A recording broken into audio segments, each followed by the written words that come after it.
Welcome back, everybody. Here we are for another chess game, and I like you all, so I'm going to try and have another really quick one. There wasn't too much with this game other than the most bizarre A and B files you will ever see, and then really just one strong combination and one example of weakening a square that we've been really trying to focus on, and then attacking it once you got it weakened and you've identified it for some pretty catastrophic damage. So should be pretty quick, and let's just get started. So another Queen's Gambit accepted.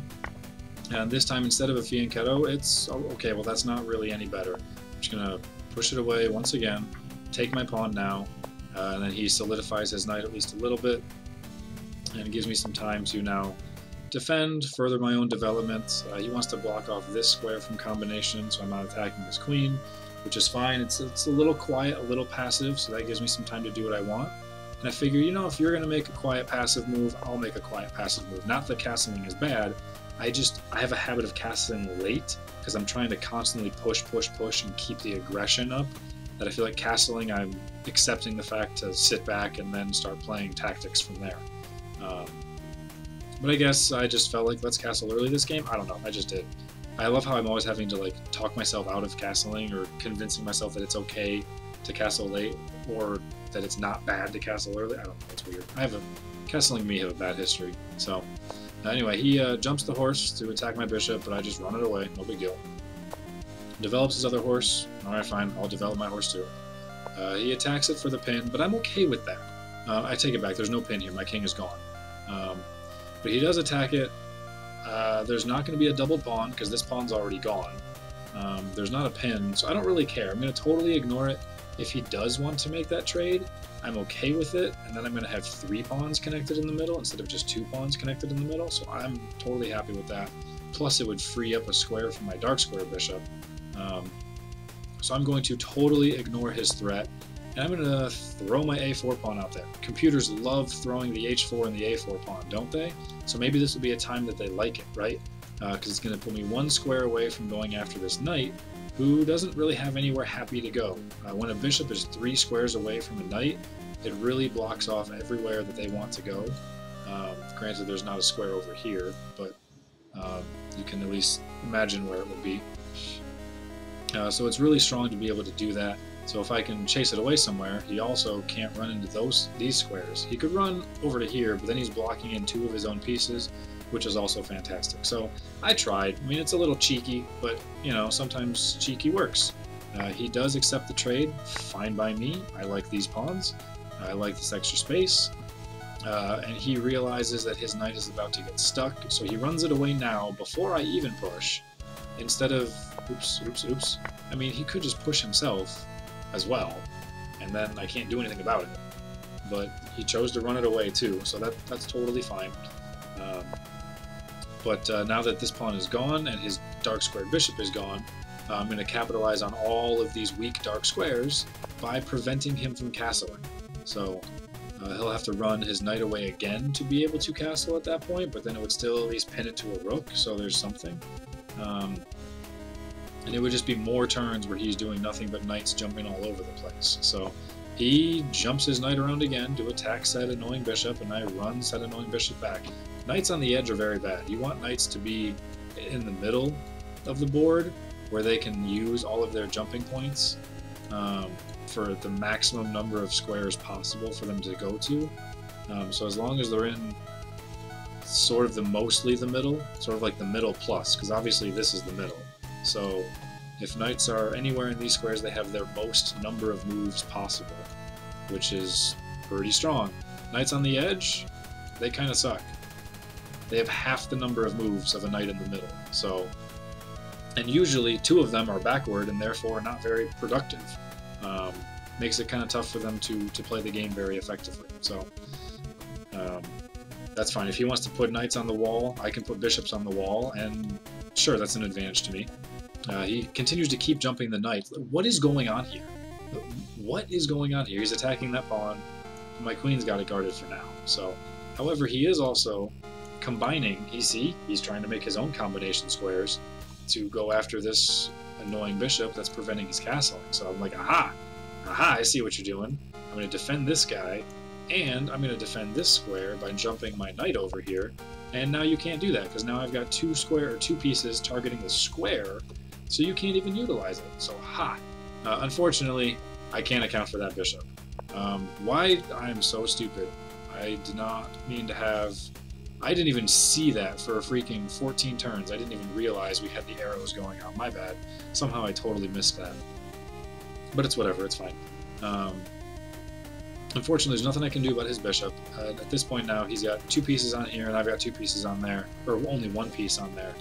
If I want to try to defend it, then he can remove a defender. And sure, I could trade so I don't lose the material yet, but he's still going to have 2 pieces, and I only have 1 defender. So I'm not going to be able to recover for that pawn. So I need to identify now, how can I get a pawn? Because he's done a lot of really stupid knight jumps all over the place. I mean, not necessarily really stupid knight jumps, but like, usually in the opening, you don't want to move the same piece more than once. You want to move all your stuff, you want to develop all your stuff and create positions and centers and get them working together. He still hasn't castled, so he's not that far off in development, but he's had so many knight moves. It makes me wonder, why have I not been able to capitalize better? Because I thought I was doing... I mean, I guess all of his knight moves, I was just doing bishop retreats, but that should still be an advantage to me, right? So I'm kind of wondering, like, how did this happen? I thought I was doing a lot better, and now I'm about to go down a pawn to somebody who's jumped his knight half the game. Anyway, so let's take a look at some weak squares. Well, we got this guy. There's nobody targeting this guy. I can't really take advantage of it per se right now. Maybe the queen could. His dark squared bishop is gone, and I still have mine. So this guy isn't as critical as normal, plus there's a lot of defense on this dark line. So maybe I thrust this pawn up here and start trying to attack this opening area, but I feel like since he hasn't castled yet, if I throw too much offense up here, he's just going to castle queenside. So all of my guys are angled toward the king. So I want to keep him on the king side, if I can. So I'd rather not thrust this pawn out here, weaken my position a little bit, and make too many crazy things happen, because I don't want my king getting too open and him just castle into safety. So I decide to attack this piece, or this pawn first, change things up a little bit, try and get something going on. Maybe I can push this guy, and that'll give me an attack over here, or sorry, an extra defense over there. I would only be able to do it after he took that, though. Only after he took the pawn would I be able to do something like that. But then this bishop is still here, so no, he takes and has a discovered attack. It's just, I don't know. So right now I'm actually kind of losing. But I am attacking this guy, so maybe he moves the rook to defend it. Maybe he brings the queen out, and if he brings the queen out, you know, we can trade, and then I can go after this piece, perhaps. If he wants to try and defend it, then I can start utilizing these guys, and my knight will be in a nice, really strong square, making things happen. That's too many arrows, I'm sorry. My knight will be able to make things happen from a really good square, especially with the pawn for support. So maybe there's some of that going. So if I lose an A pawn, but he weakens his kingside structure, I still have everything angled toward it. You know what, that might not be too bad, and then eventually that's going to get in there. So figured I would try, but then he defends by pushing the pawn. Not the rook, not the queen, he defends by pushing the pawn. So what have we learned about pawn moves? Every time you make a move, well, any move in chess, but pawn moves specifically, you can never take them back. They can never go backward. So this pawn right here is defending these 2 squares. This one being very important. And the further they keep moving, the further you keep weakening the squares on the side. So by him now making this a weak square, we've already identified a way to hop in there and take advantage of it. But even more importantly, this one has check. So because it's got check, he's going to be forced to respond to it. He can't just like be like, well, no big deal. My bishop is guarding all over these squares because he traded his dark square bishop away, making all of them weak, and now this one is weak. So if I actually get my horse here, his king can't move. He would be forced to trade it with the only piece available, his queen. So by him making one little tiny pawn move and weakening a square, because he has all these other weakened squares. I see a way where I can win the queen, and I feel like he's going to be so distracted by taking this free pawn that I'm going to get a queen for it. So I jump in here with my knight right away. He tries to scare my queen away, which honestly that works out even better. Not only does it make more dark squared weaknesses, it allows me to bring my queen over for even more support. And now this guy is super weak, and now this guy is even weaker. So it's just all kinds of bad. Thank you for letting me run away. Takes the pawn. Queen shall be mine. And what is this? It's a conga line of minor pieces. It's I don't know, man. It's like a Chinese dragon, right? Like here's the head, and then like you got a bunch of other things for like the body and like the tail. Literally, Happy New Year, everyone. It's just bizarre. This freaking A file all game long. Worthless horse move doesn't matter, and that's actually going to be checkmate. So it was pretty simplistic, but it does highlight to a very significant degree a couple of things that when you weaken some squares, I immediately took advantage of it, claimed the file. When you get a bishop next to a king like that, it really, especially because kings are usually on the back of a board, it really cuts off where they can go. They're usually hemmed in by another, like a rook or something else, or maybe even a queen in this case. And so when bishops are kind of tangent, is what I like to say. I don't know if there's actually a word for it, but when bishops are tangent to kings like that, if you can put some pressure on the king, they're quite restricted. So I was able to see a way where I could take advantage of a very strong post, because a pawn would never be able to take advantage of this square again now that they're both pushed. So if a knight is sitting here, he has to use a major piece to trade and then advance my pawn even closer to queening, even more threatening than it is before, or heaven forbid on his side, a major piece to trade with a minor piece, because it's just so powerful when they're over here. So a couple different instances of weakened squares, and I just was able to capitalize on them literally exactly right away, as fast as possible, and it led to winning the queen and led to checkmate. So quite the shenanigans jumping around. I did in fact lose a pawn for it, but I was able to make enough moves, put myself in proper positions enough where we can get a really quick win out of it. So boom, under 13 minutes. So, oh crap, I forgot. Just kidding, not under 13 minutes. We can put the computer analysis on, even though it was on for half of this freaking game and I didn't even realize it. So that's gonna look funny when I go back and rewatch the video. Queen's Gambit accepted. Standard stuff, taking pieces. Really, it wants to develop. Oh, that's right, because the queen is blocking this. That's fine. So yeah, develop the bishop before you block it in, but instead he blocked it in. Standard developing move. Kind of a weak move. He should probably develop the bishop. That'll allow him to castle, allow him some freedom over here, not weaken his entire dark square. Even fianchettoing now for additional support on the knight. Not terrible. Not terrible at all. Lots of good options. Not that. So, allows me to castle now, which it's not the most aggressive play. Ooh, it even wants me to trade. You know, I guess that makes sense, because right now he's only got one developed piece. He's even spent 2 tempi on it so far. 2 tempo, 2 turns. So if I trade it away for 1, that means my horse will have moved once, his horse will have moved 3 times.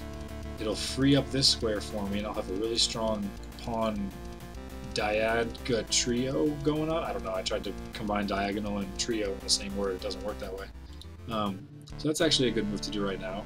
But the longer the computer sits here, the more the computer likes castling. So a good thing I castled, eh? He jumps the horse away for no reason other than to attack my bishop for no reason, which is fine. He's now moved this horse 3 times. Oops. He's now moved the horse 3 times. So that's a lot of time. That's a lot of extra turns, which is where I'm able to get some of this positional advantage for. He still has basically not moved anything. I've got some center space. My bishop is free, even though it hasn't moved. My horse is out here. My bishop is out here. My queen is free, even though it hasn't moved. And I've castled. So, all because he's jumping the horse everywhere. He jumps another horse. That's fine. Now I develop my guy. He develops his guy, but as we've already established, that's not going to be beneficial for him. What?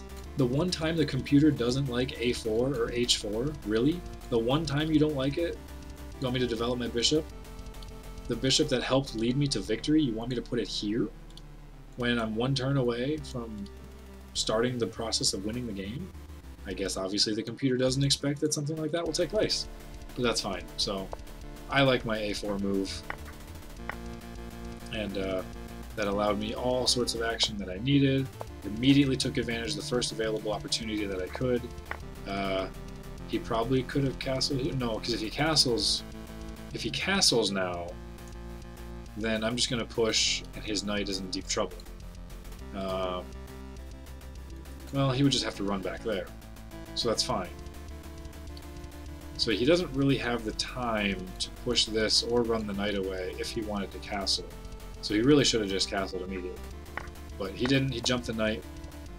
Now he can't castle, and he's jumping more knights, but that's fine, I don't care, I'll keep my bishops there. And otherwise there's not really a whole lot of tactics going on. He wants me to put my queen here for some reason. It's not going to help me in defending that piece.